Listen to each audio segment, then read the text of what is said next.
نبی صلی اللہ علیہ وسلم نے کہا کہ نوح کے بعد کوئی پیغمبر ایسا نہیں جس نے دجال سے نہ ڈرایا ہو اپنی قوم کو. نبی صلی اللہ علیہ وسلم نے یہ نہیں کہا کہ آدم کے بعد تمام پیغمبروں نے اس سے ڈرایا ہے. نبی صلی اللہ علیہ وسلم نوح کے بعد، اس کا مطلب ہے کہ نوح کے وقت میں کوئی ایسی چیز ہوئی ہے، اس کو تلاش کریں کہ نوح کے وقت میں کوئی ایسی چیز ہوئی ہے جس کا کو ریلیشن ہے دجال کے ساتھ، اور دجال اس کا آخری سپیریئر موسٹ سوفسٹیکیٹڈ ویپن ہے ابلیس کا. اب آپ دیکھیں، اللہ نے کہا کہ اس کا قبیلہ ہے، قرآن پاک میں کہا کہ یہ اور اس کا قبیلہ تمہارا دشمن ہے، شیاطین کے شیطان کا، ابلیس کا. اس کے یہ چونکہ جنات میں سے ہے، ان کے آگے بچے بھی ہوتے ہیں، ان کی شادیاں بھی ہوتی ہیں، ٹھیک ہے، ان کی عمریں بھی سینکڑوں سالوں میں ہیں. شیاطین ہم سے پہلے اس دنیا میں تھے. شیاطین نہیں آپ کہہ سکتے، جنات. ٹھیک ہے، جن تو شیطان بن گیا نا، ٹھیک ہے نا، بالکل. بیسیکلی تو وہ اپنے بیسک مواد میں تو وہ جن ہے نا. اور جنوں میں سے ایک بزرگ نے لکھا تھا کہ انہیں ایک جن ملا تو پوچھا کہ تم کتنے ہو دنیا میں؟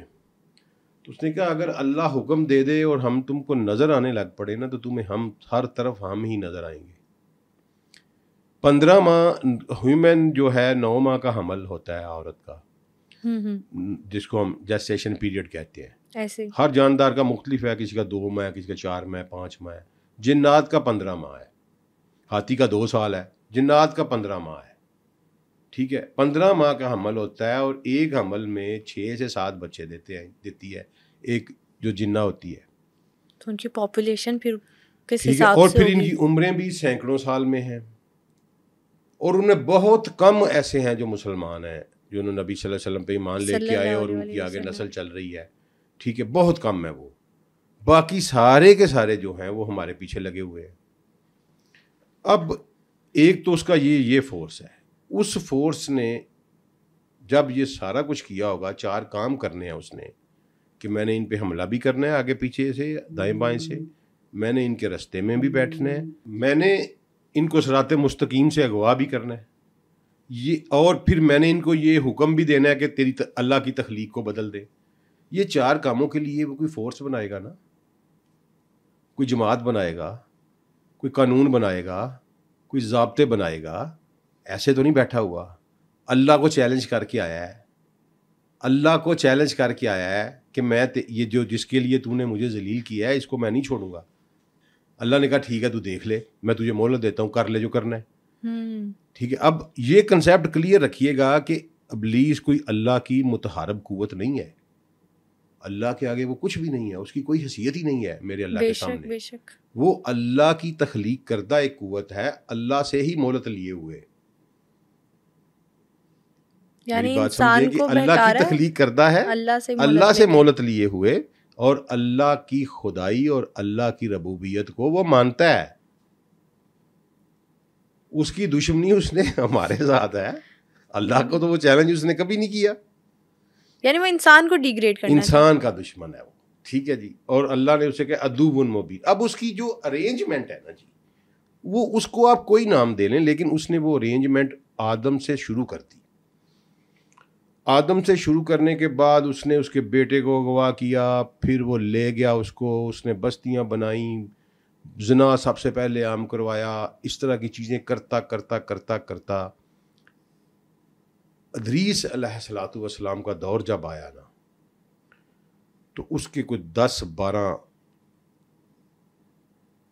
سمجھ لیں کور کمانڈرز جو تھے، اس کے جنرلز، اس کے بڑے، اس کی فوج کے اس وقت تک ڈیولپ ہو چکے تھے. انہوں نے ایک معاہدہ کیا. کس کے ساتھ؟ آپس میں. اب بائبل کا ایک ورژن ہے، ایتھوپین بائبل اس کو کہتے ہیں. اس میں ایک بک ہے، بک آف اینوک. اینوک کہتے ہیں ادریس کو، اخنوک ان کا نام ہے. ٹھیک ہے، قرآن پاک میں ادریس ہے اور بائبل میں اخنوک ہے. تو بک آف ان کی بک ہے ایک، بک آف اینوک. میں ایتھوپین بائبل کو سب سے زیادہ اتھینٹک مانتا ہوں، سب سے جتنی بائبلس کے ورژن ہیں نا 4-5 دنیا میں سب سے زیادہ اتھینٹک ایتھوپین بائبل کو مانتا ہوں. وہ اس لیے کہ میرے نبی صلی اللہ علیہ وسلم کی زندگی میں ایک ٹریس ملتا ہے جس سے لگتا ہے کہ ایتھوپین بائبل جو ہے وہ سب سے زیادہ اتھینٹک ہے، اگرچہ وہ بھی تبدیل شدہ ہے. کیونکہ ایتھوپیا کا جو کنگ تھا، آج کا جو ایتھوپیا ہے، اس وقت کا ابیسینیا یا حبشہ تھا، اور اس کا جو کنگ تھا نجاشی، وہ نبی کریم صلی اللہ علیہ وسلم کو اس نے بغیر دیکھے بغیر ملے پہچان لیا تھا اور ان پہ ایمان لے آیا تھا. اور نبی صلی اللہ علیہ وسلم کے جو خط اس کے ساتھ 2 خط محفوظ ہیں آج بھی تاریخ میں، وہ اتنے بے تکلف ہے کہ جس سے ایسے لگ رہا ہے کہ ان کی کوئی بہت زیادہ پرانی دوستی ہے.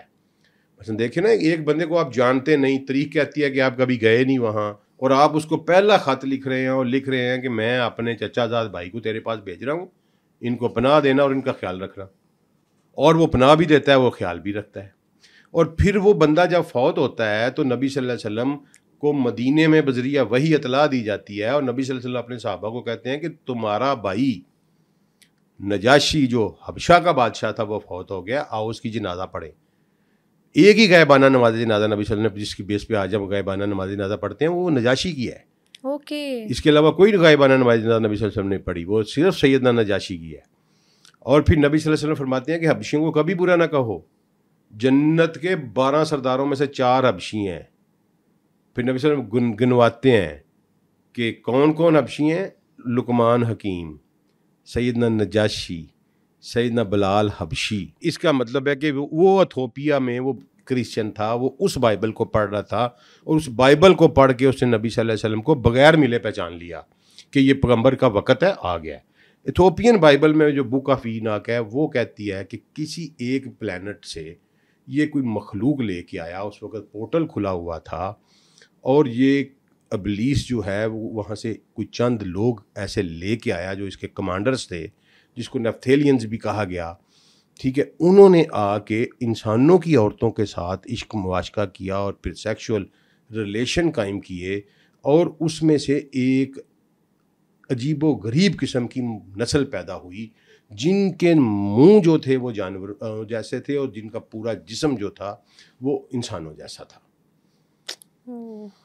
ٹھیک ہے، اور یہ آبادی اتنی بڑھ گئی، انہوں نے یہ انٹر کورس ریلیشن نہ صرف انسانوں سے اسٹیبلش کیے بلکہ جانوروں سے کیے. انہوں نے ہر جگہ پہ اپنا سیڈ پریزرو کرنے کی کوشش کی، اور ایک ایسی مخلوق پیدا ہوئی جو میں نے کہا کہ اس نے کہا کہ میں ان کو حکم دوں گا کہ تیری تخلیق بدل دیں. اب آپ کو سمجھ آئی؟ اب وہ والی بات کنیکٹ ہو گئی آپس میں، یہاں پہ وہ تخلیق بدلی اس نے.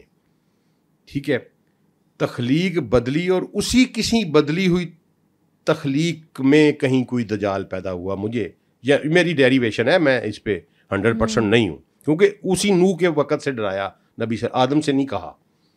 ٹھیک ہے، اچھا اب وہ اس کی ان کی پاپولیشن بڑھ گئی. آج آپ کو جو جیولوجی میں جو ڈھانچے ملتے ہیں نا 20-20 25-25 30 فٹ لمبے انسان، ٹھیک ہے، وہ لوگ کہتے ہیں جی کہ پہلے انسان پہلے ایسے نہیں تھے، وہ مخلوق تھی. اور ہمیں ہمیشہ سے یہ سننے میں ملا ہے کہ پہلے انسانوں کے قد بہت لمبے نہیں، قد ہوں گے، لیکن آپ یہ دیکھیں کہ دنیا کے 4 مختلف کونے لے لیں آپ. ٹھیک ہے جی، ایک آپ لے لیں مصر افریقہ میں، ایک آپ لے لیں ساؤتھ امریکہ، ایک آپ لے لیں نیوزی لینڈ، ایک آپ لے لیں رشیا سائبیریا. یہ 4 مختلف کارنر میں جو ایلومیناٹیز کے بت ہیں ان کی شیپ سیم ہے. گوٹ فیس ہے، گوٹ فیس ہے، ٹھیک ہے نا جی، کوئی پرندے کا فیس ہے. اب مجھے یہ بتائیں کہ اس وقت تو یہ کمیونیکیشن ہی نہیں تھی. اسکیموز کہاں اور نیوزی لینڈ آسٹریلیا کہاں؟ تو وہاں بھی وہ بت اسی شیپ کا، یہاں بھی بت اسی شیپ کا. اب آپ ان نیپتھیلینز کے جو وہ مخلوق جو 10-12 جرنیل آئے تھے ان کے نام اگر آپ پڑھیں تو وہی نام ہے جو مکہ میں بتوں کے تھے، عزا، ہبل. تو سوال تو یہ کہ وہ بلیف پھر دنیا کے چاروں کونوں تک پہنچا کیسے؟ وہ آپریٹ کر رہا تھا، جہاں جہاں انسان گیا اس کے پیچھے پیچھے وہ گیا. اور اسی لیے تو پھر نوح علیہ السلام نے 950 سال کی جو تبلیغ کی اور ان کی پاپولیشن اتنی زیادہ ہو گئی کہ انسانیت کی اصل نسل جو تھی وہ خطرے میں پڑ گئی.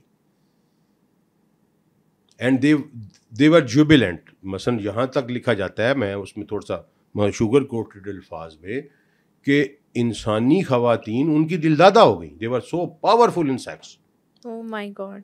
ٹھیک ہے, اور یہ پھیل گیا سارا. اسی لیے اللہ نے قرآن پاک میں آپ نے جب وہ کہا نا کہ نوح کو کشتی بنانے کا حکم دیا اور کہا کہ پاک جانوروں کے جوڑے اٹھا لو. Yes.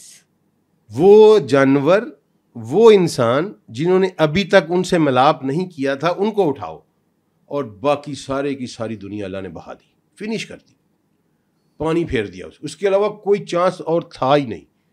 پانی پھیرنے کے علاوہ کوئی چانس نہیں تھا, کیونکہ اس میں انہوں نے جانوروں میں بھی اپنا سیڈ ڈالا ہوا تھا, کچھ کہتے ہیں درختوں تک میں انہوں نے اپنا سیڈ پریزرو کیا ہوا تھا, اور اللہ نے وہ سارے کا سارا جتنی خشکی کی مخلوق تھی وہ جو کشتی میں رکھی وہ بچا لی, اور باقی سارے کا سارا جو ہے نا جی پوری دنیا کو فنش کر دیا اللہ. ایک دفعہ انسانی نسل کو واپس پیورٹی کی طرف لے کے آیا, اور پھر اس نے ذوالقرنین کے ذریعے وہ پورٹلز بند کروائے, جو اس دن میں نے آپ کو یاجوج ماجوج والے نے کہا تھا نا, والے پوڈ کاسٹ میں ہم نے ڈیٹیل میں ڈسکس کہا تھا کہ وہ ڈفرینٹ سباباز کے اوپر گیا. یہ لوگ تو اتنی ڈیپتھ میں جاتے نہیں, خام کا کہتے ہیں جی وہ افریقہ گیا, نہ یہ گیم ہی اور ہے. ٹھیک ہے, اب اس نے وہ پورٹل اللہ نے پھر بند کروایا ذوالقرنین کے ذریعے سے, اور وہ دوسرے سیارے سے جو لے آیا تھا ان کو بند کیا تاکہ انسان کی نسل پریزرو رہے. وہ اس لیول پہ نہ چلا جائے کہ انسان کی نسل ہی بگاڑ, جینیٹکس ہی بگاڑ دے. اچھا ٹھیک ہے, اب وہاں سے یہ کانسیپٹ شروع ہوتا ہے ایلومیناٹی کا اور شیطان کے پجاریوں کا.